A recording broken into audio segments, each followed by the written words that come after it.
Now at 7:30 on WKYT this morning, 2 people are in the hospital and traffic is still shut down in downtown Lexington after an early morning accident. We'll have live details coming up. Governor Matt Bevin has released his emails relating to a road project in Jessamine County. We'll tell you why he needed to release those emails in just a few minutes. And the Cleveland Indians have taken a 2-1 lead on the Chicago Cubs in the World Series. That's all coming up on WKYT this morning, Saturday.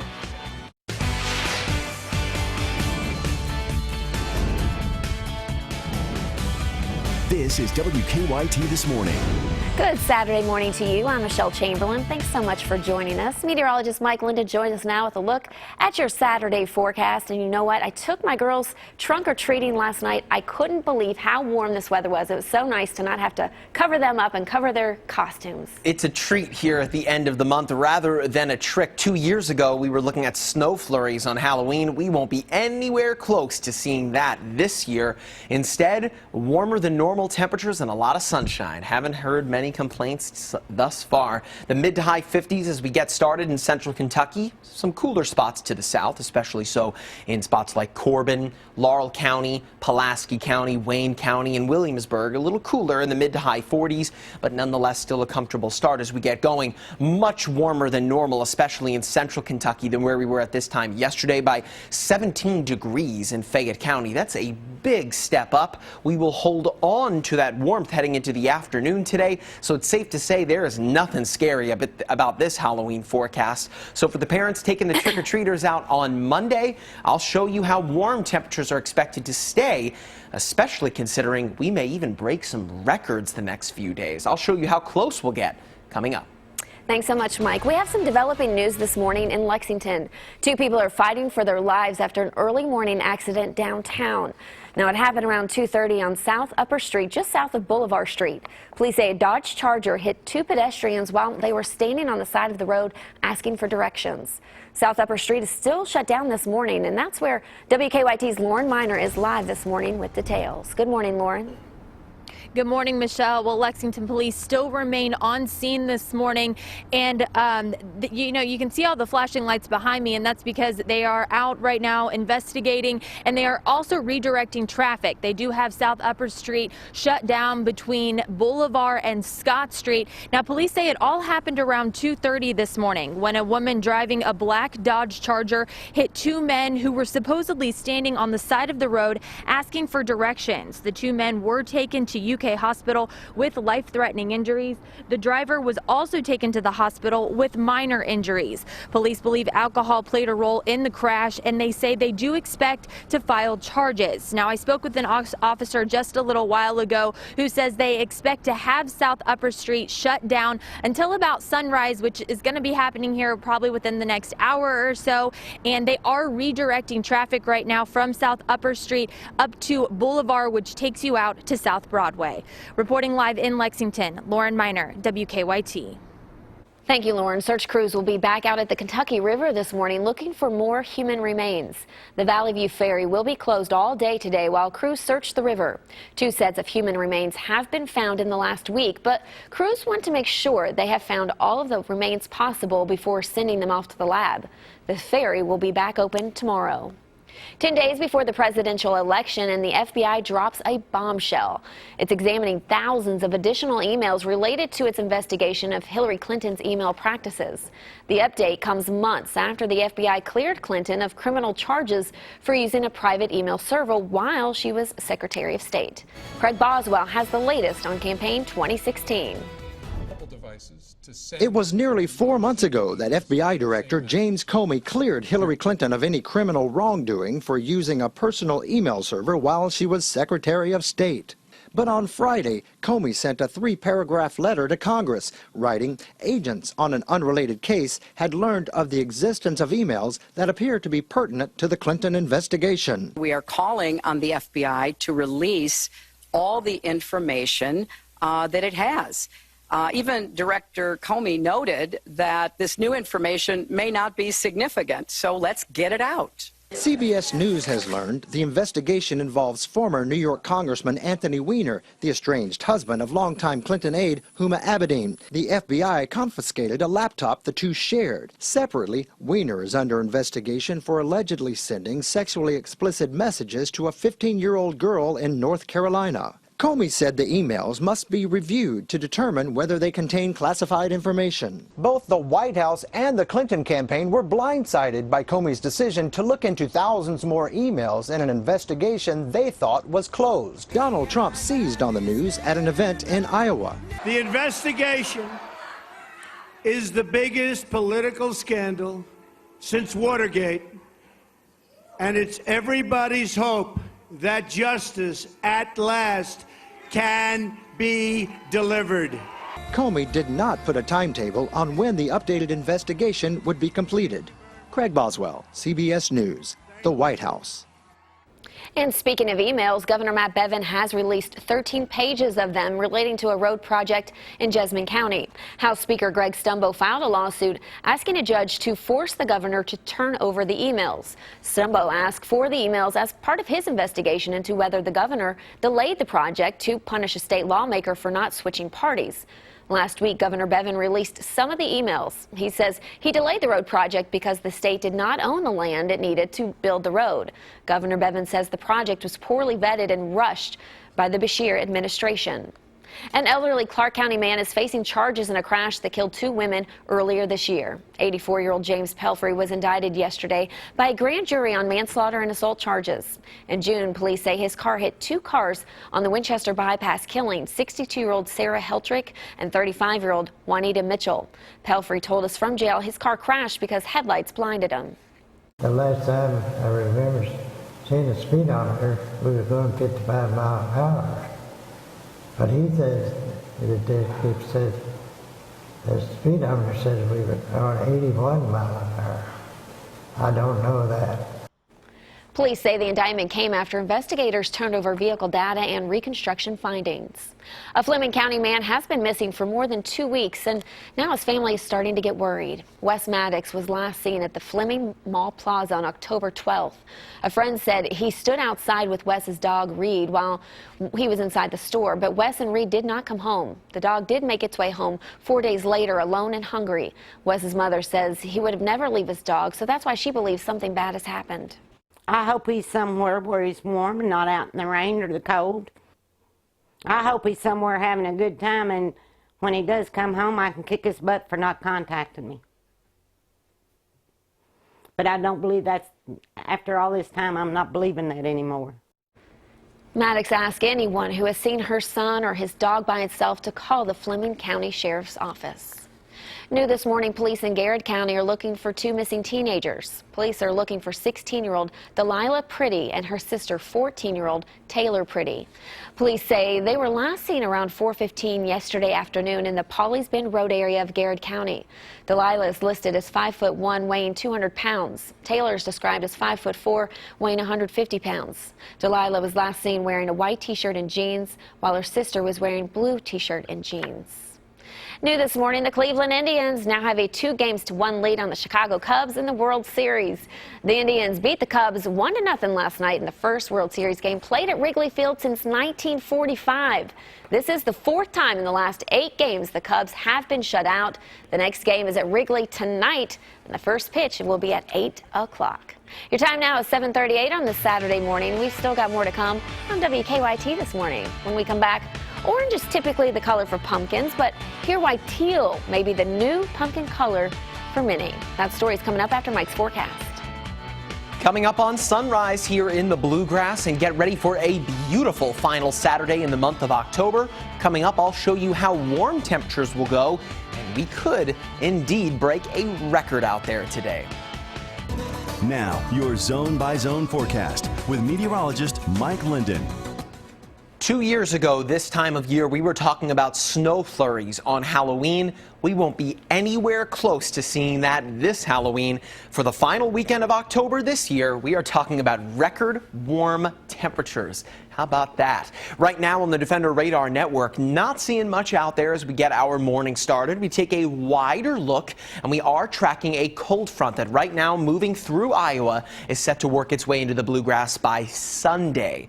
That's really it as far as active weather chances go. From now until that point, get ready for the warmth because there's no turning back now. We get you started in the mid to high 50s for your temperatures out there in central Kentucky. A little bit cooler in southern Kentucky for spots like Laurel County and Williamsburg, although we are now beginning to see some improvement there with Pulaski County at 50 degrees. This map tells you everything you need to know about our start this morning. We are starting off well ahead of the curve and much warmer than where we were at this time yesterday, especially for spots like Fayette County, Montgomery County, and Boyle County, all 15 to 20 degrees warmer than where we were at this time yesterday. We will hold on to that surplus of warmth and head right into the afternoon with temperatures once again reaching the above normal upper 70s. Now, this is important because the record high temperature for Lexington is 81 degrees. We are going to get very close to that mark this afternoon under sunny skies. So whether you're heading to Keeneland or if you plan on spending some time outside regardless, we are looking at some fantastic conditions to really make for a beautiful Saturday. Your afternoon, sunny skies, upper 70s, again, near record setting temperatures out there. Really, really nice for the end of October. Overnight temperatures slip back into the upper 50s, still quite comfortable and similar to where we are right now. By Sunday afternoon, we're right back into the upper 70s again. Maybe not record setting, but close to it. And there is that cold front to the north diving in and potentially bringing some showers to the areas north of 64 and following eastward along the Bluegrass Parkway. We're looking at spots like Fayette County, Harrison County, Bourbon, and toward Rowan County and Ashland. Sunday evening. Monday afternoon, a little cloudier, but still looking nice for the trick-or-treaters out there with temperatures right around the mid to low 70s and upper 60s across the board for the holiday on Monday. Remember, it is the end of the month of October, and look at these temperatures that we are forecasting for the next week. A beautiful 7-day forecast. Really, really nice here to end the month of October, heading into November there on Tuesday. The only thing that could be getting in the way today, Michelle, will be the gusty winds. So for folks heading out to Keeneland, that's about it. Sunny skies, warm temperatures, and some wind. I'll take it. A little wind's not going to hurt you when you have this beautiful weather. Not at all. You know, it's the perfect weather for trick-or-treating, and a lot of kids look forward to trick-or-treating, but there are those children who have allergies. 2 in every classroom actually have food allergies, and it leaves millions of children unable to eat the candy they pick up on Halloween. Well, you don't want to leave the kids out, especially on Halloween. A growing campaign is trying to change that and raise awareness. Kenneth Craig reports from Hartsdale, New York. 1 dime plus a dime equals... Lucas Mazer is a happy, healthy 6-year-old who loves sweets. Mom, I love Dove. And snacking. So naturally, trick-or-treating would seem like a perfect fit.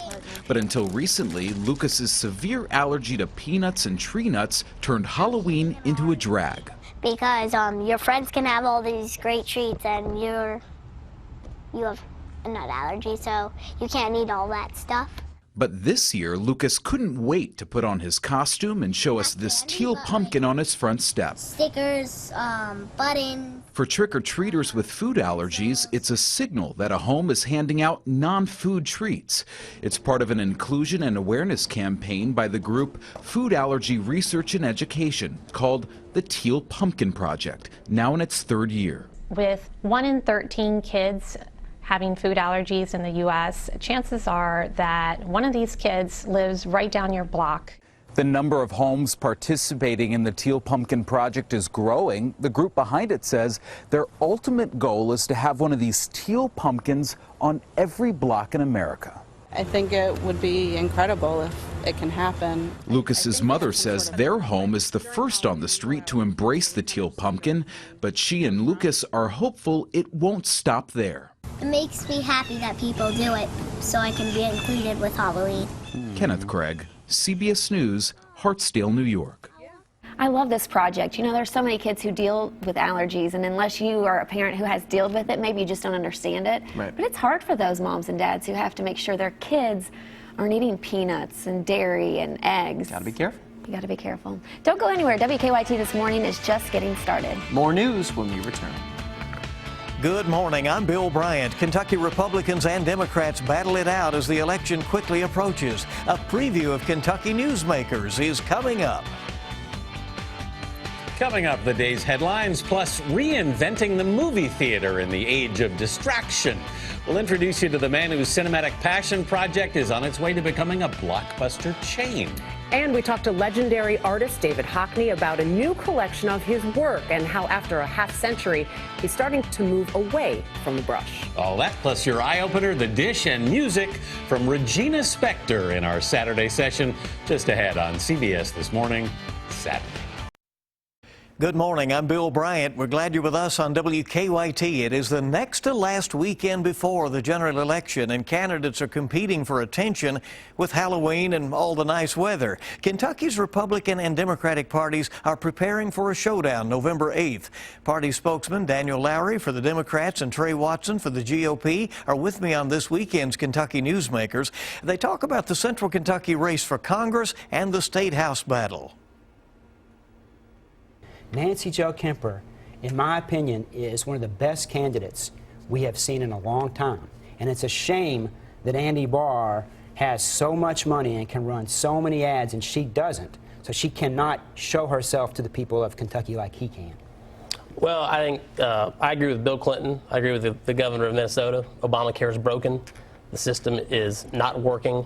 Andy Barr understands that and wants to replace it with something that does work. You know, the system is unsustainable here in the state of Kentucky. It is going to destroy our state budget for the next 30, 40 years if we continue down the current path of spending on Medicaid that we're on. It's simply unsustainable. Congressman Barr understands that. I think people in his district understand.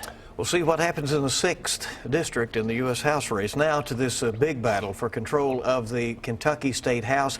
The Democrats have controlled that chamber since 1921. It is the only legislative chamber in the South controlled by Democrats. The Republicans obviously want to take it over. This is a series of races across the Commonwealth, seat by seat. Who has the advantage? I think we certainly do going into Election Day. I feel fantastic. We're on the offensive. Our candidates are raising money. They're knocking doors. We feel very good about the position that we're in to put a new majority in the Kentucky State House. We feel good too. And my advice though, and this is sad, Bill, but I would say if you're watching this show before November the 8th, go see your doctor. Go get your teeth checked. Go get an eye exam. You know, do a precancer screening because the Republicans are trying to take away your health care. And there's no doubt about it. And look at expanded Medicaid, for example. Expanded Medicaid has more than 400,000 working Kentuckians that have health coverage because of it. And expanded Medicaid has brought in more than $3 billion to our economy.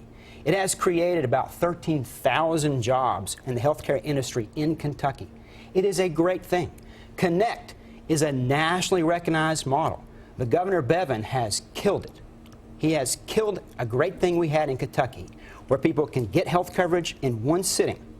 And now they're going to have to go for hours on end, and many of them will be dropped, and many of them will fall in the cracks, and they will pay a lot more money for their health care. So it is a real shame that Governor Bevin has done that. Well, what Democrats want to tell you is they have zero plan to pay for the continuation of Medicaid as it currently exists. Governor Bevin has applied for a waiver that would not kick a single person off of Medicaid. It would maintain the expansion, but it would change the system to where it's financially sustainable, where it's something that we can continue to pay for and continue to have expanded Medicaid, continue to help the working people that need health care. Now, Kentucky Newsmakers airs in its entirety tomorrow morning at 6 on WKYT, and it repeats tomorrow at 10 a.m. on the CW Lexington. Set your DVR or catch it then. I'm Bill Bryant. Stay with us now for more WKYT This Morning. Well, the final weekend of the month of October, really shaping up to be a good one with temperatures in the mid to high 70s out there today. That could be near record setting. The high temperature, the record that is, 81 degrees in Lexington. We're going to be real close to it. The Halloween holiday on Monday for the trick-or-treaters out there, 75 degrees. I mean, this is really shaping up to be a beautiful weekend. So much to do out there this weekend, Michelle. You just have to get out and enjoy temperatures like that. Yeah, it's the last day of Keeneland, so go out there and enjoy the day. Good luck. Thanks so much for watching. Hope you have a great day.